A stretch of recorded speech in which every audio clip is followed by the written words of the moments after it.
In the end, how much ever you focus on your awareness, your thoughts, your emotions, the only thing that will get you tangible results is this: taking action. But just occasional action wouldn't be of any help, would it? Like going to the gym once a month. It's consistent and regular action that will get us the results we are actually after. And if there's one thing that helps us take regular action and also make that action effortless, often without any thought, it's habit. Once you've worked to set a habit in motion, it works for you automatically and gets results. There's no need for us to exert any discipline or willpower once we've set a habit in motion. And building a habit is easy. Just do something for 21 days without any breaks in between and use massive goals as motivation. Right? Wrong, actually. Let's break down these common habit building myths which stop us from making habits and look at how we can start building lasting habits in as little as 1 minute a day. But wait, what even is a habit? A habit is a routine behavior that is repeated regularly and tends to occur subconsciously. There are three main components of a habit. The first is trigger, something that acts as a reminder for the habit. A trigger can be a specific action, a time of a day, a state of feeling, or even a location. The second is action, the activity that you do on the trigger. And finally, the reward. The reward is the payoff that we get from the action and is what that makes sure we keep repeating the behavior. Like for me, as soon as I wake up, I drink a glass full of water. In this case, waking up or getting off bed is a trigger for me. The action is picking up the glass and drinking water, and the reward I get from it is my thirst getting satisfied. So, if someone does these three steps with regards to a behavior regularly, it becomes a it becomes automatic and subconscious, and we start doing it without any thought. But for how many days one has to do the behavior for it to start becoming a habit? Research shows that it takes 18 to 254 days of consistent behavior to make a habit. It's a wide range, and it was also found that the more complex or difficult a behavior is, the longer it takes. If the figure 254 looks disheartening, you're not alone. And to not much of surprise, consistency was found to be the deciding factor behind making a habit. 256 days of effort and agony seems like a daunting task, doesn't it? Even though 254 is one end of the spectrum, what if I tell you, even if worst case it takes 254 days, there is a way to make the behavior so effortless that it doesn't take any or much effort or willpower on our part. These are exactly the things you can start doing to make a habit inevitable.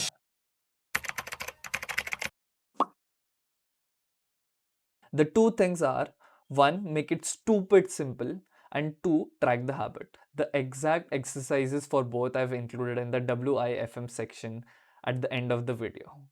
To understand number one, which is making a habit stupid simple, we must first look at why motivation is an unreliable strategy for change.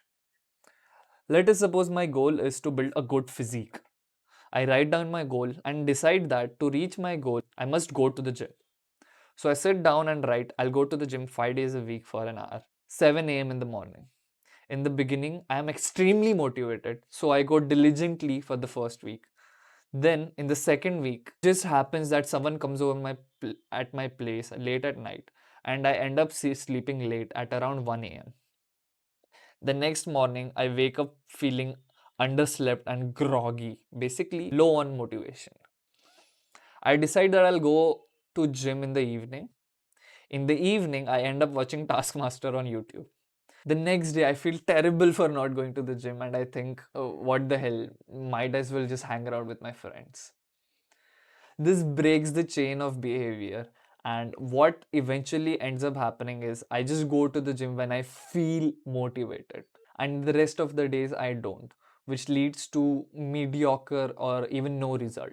We habitually assume that the only tool in our arsenal for taking action is motivation, which fails us from taking regular action and getting the results that we're truly after. This is where I'd like to introduce habits that are stupid simple, which is behavior that is so easy that you can do it on the day you're feeling the worst or have no time. So, going to the gym for 1 hour becomes going to the gym, doing one push up, and then I'm free to leave. Studying for 3 hours straight becomes studying for 5 minutes. Eating a bowl full of salad before every meal becomes eating one tomato before dinner.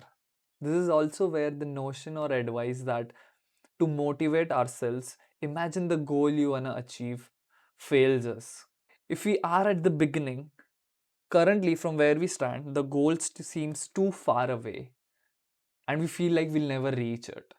On the other hand, focusing on daily simple actions, stupid simple actions, helps us get the daily reps under the belt and ensures that we keep walking on the path to reach our goals.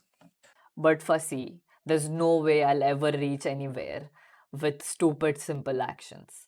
First, let's look at stupid simple habits from the perspective of consistency. We've prepared for the worst case.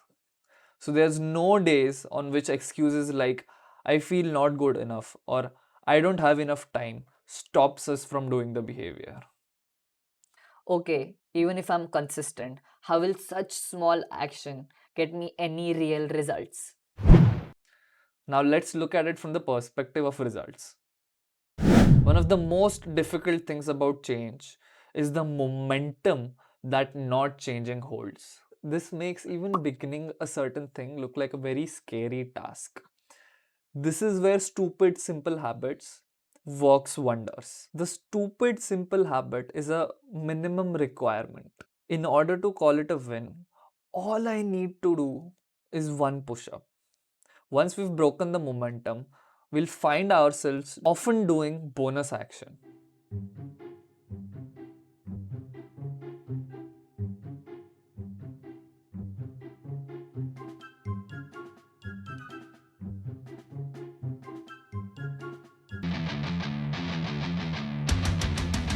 The stupid simple habit tricks our brain into getting our asses off sofa and breaking the resistance of just starting. Setting up and following through with something for a long period, even as little as one push up, causes a ripple effect in our minds. So while we are making habits, the mini actions also improves the confidence that we have in ourselves as well as willpower, which again empowers us to make more habits. Once we have the stupid simple action sorted, we can now start looking at habit tracking. What is habit tracking? In the famous example of Jerry Seinfeld, when asked for any tips for upcoming comedians, he suggested writing a joke a day and then getting a huge calendar and marking a red X on it every day and just not breaking the chain of X's.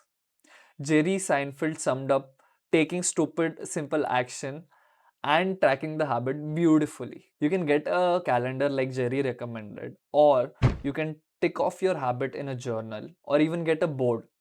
This checking off or crossing acts as a reward for us and reinforces the habit. In fact, I do this every night before sleeping, and I am never not excited to cross off the day.